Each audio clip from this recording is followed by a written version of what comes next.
Yeah, I mean, excited to go back to Charlotte and play. I was talking to someone yesterday that said it was the third time out of my 5 years that we've been to Charlotte. So whether it was for Queens first scrimmage or we played there last year in a tournament. So it's been a really cool blessing just to kind of get home, play in front of the people that like helped support me throughout like kind of the start of my journey. And so it's kind of cool to kind of come full circle with getting to play there and then getting to come back here for senior night and play them again. So it'll be cool. I think for me, I was on the phone with our former player, Titus Dean, last night for like 2 hours and just talking about how Queens was our very first scrimmage. So it was a very first opportunity for us to get out there and put on somewhat of a Liberty uniform and compete together against someone else. And now, like it being my last regular season road game, it's kind of unique, and we probably would have guessed that coming into here. So, like Blake just said, it's kind of like a full circle moment for a different reason.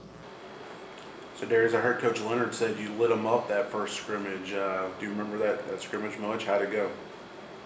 I remember not knowing any of the plays. That was my first time, like, I guess, in a game situation with Georgie, so not really being able to understand Georgie communicating on the court. But like, a little bit of nervousness to the point where probably a little of that played a part of like not knowing where to be, but just playing basketball and just relying on my instincts and like reading the game. And luckily it was a day I was making shots, so I had a little bit of a solid game. Almost had 30, by the way, so I'm not gonna go into that, but. I guess for the two of you, this last week of the regular season, the two of you came in together. What's Friday going to be like for the two of you? And then, I mean, the ASUN tournament afterwards. What's that going to be like, the two of you being here together for 5 years? Yeah, I mean, I know I'm going to experience it a lot of emotions, like for myself, but also for Darius. Like, just obviously, like, the options open for me as far as what I can do. But, like, for Darius, like, this is the last time we're going to get to play together regardless because he's going to go on to bigger and better things at the end of the season. So I'm excited for him. I know it'll be emotional. I'm definitely wearing my emotions on my sleeve a little bit more than he does. But it's kind of something that it'll be a cool moment, and I don't really know exactly what the moment will be like till it's there, but excited for it. So The other thing I'm excited for as well, just because we came in together and we're the last two of that class. And over the last 5 years, there's been a lot of growth. There's a lot of things that's been persevered that we personally helped each other with, like going back and forth and just helping a brother out when a brother needs a brother. So to see us, like, I guess, have that moment of celebration, you just kind of reflect on all the things, and like it's nothing that you can't be anything but happy to see you and your brother reach that point. So. Emotions, like you think you'll cry, like? I don't know. Sometimes I think I'm gonna cry and then I don't, and there's other times where I'm like, yeah, there's no way I'll cry, and then the emotion kind of gets caught up. So we'll see.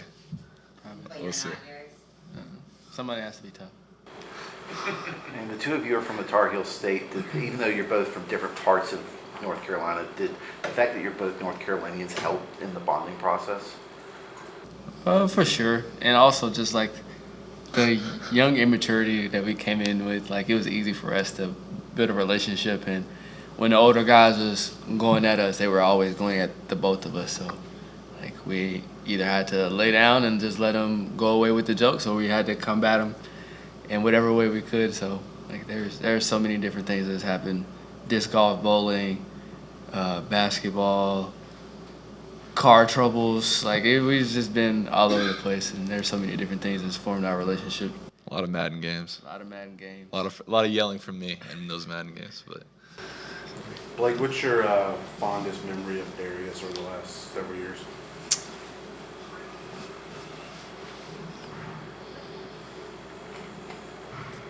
I don't know if I'd say there's like one like particular memory that stands out. It's more of like a series, I think, of just kind of months that like have really solidified our friendship. Like I think, like we talk about it, like when we came in, like Titus and Josh were with us, and like we were a close group of four, but like there was also kind of just like Titus is one of Darius's like best friends. Like he'll probably be a best man like in his wedding. Like Josh was like pretty much my best man like after my brothers and my wedding, and like they both left at the same time, and like I think because of that, like we were both kind of missing that confidant, that friend in our life, and like just the way that we started to get really close last year, and then even just this last year with all the disc golf. Like, we probably spent more time off the court together than we did on the court this last spring and summer. And just, I think whenever you're spending time together like that, just you build memories, you build lifelong stories to tell. And I think kind of those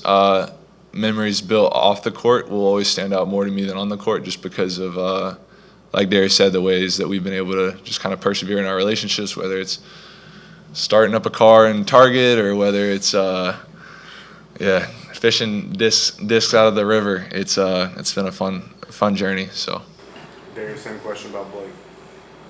I don't think it's one thing that sticks out in particular, but I think you all have friendships and you can tell, like, when there's a situation where someone is needed to be somewhere, when your friend is hitting you with the excuse. And I think not just for me personally, but it goes to show with other of our teammates in certain situations, Blake has always been that person that no matter what, he shows up. And me being me and watching it and seeing, like, it isn't like he shows up and he regrets being there. Like, it's a genuine love and appreciation for being there and doing whatever is asked of him, even if it's just his presence. So I think that goes the furthest more than anything that I appreciate about him.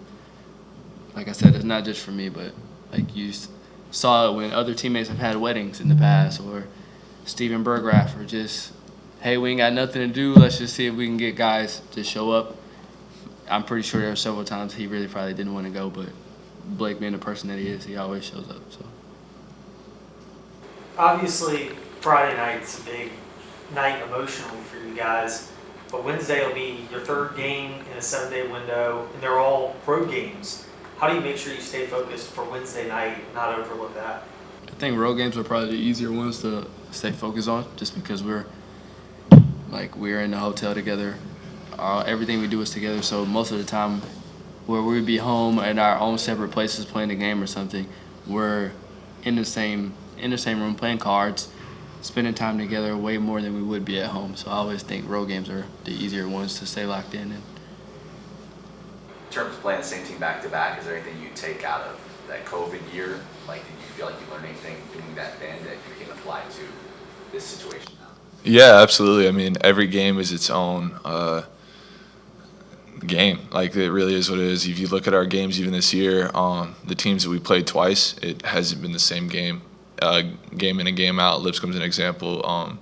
Jack State, like we just did, and the others. So I think that we really have to lock in and be able to take every game as its own. And just because we won or lost at Queens doesn't mean that that's going to be the same result the next game or the next game. So I think the maturity of our group, the experience of going through something like that is something we'll be able to lean on. So, yes, question back.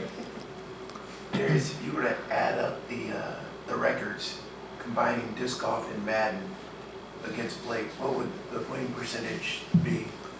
Any idea? Very high. Like 90%? Probably not 90, maybe 75, 80 maybe. No, that's cap. It's probably like 66%. He wins twice for every one win Games I are get. close though. He hasn't won a Madden in a while though, so just go ahead and put that out there. Blake has this thing where he'll be locked in. Like, if college basketball game is 40 minutes, Blake will be locked in for 35. If this was Madden. Follow up to that, Blake hit a three-pointer in a game this year, and he did the jawbone. Like, you've hit 400 and some odd three-pointers and never done that. What was your reaction to a player celebrating and bringing individual attention to himself like that? The perspective I had, I didn't look at it as him bringing attention to himself. I think Because it was so rare. he was living in a moment and playing with his emotion and passion. So If you were the coach, would Authenticity. you let him shoot it depends on how many he made. three?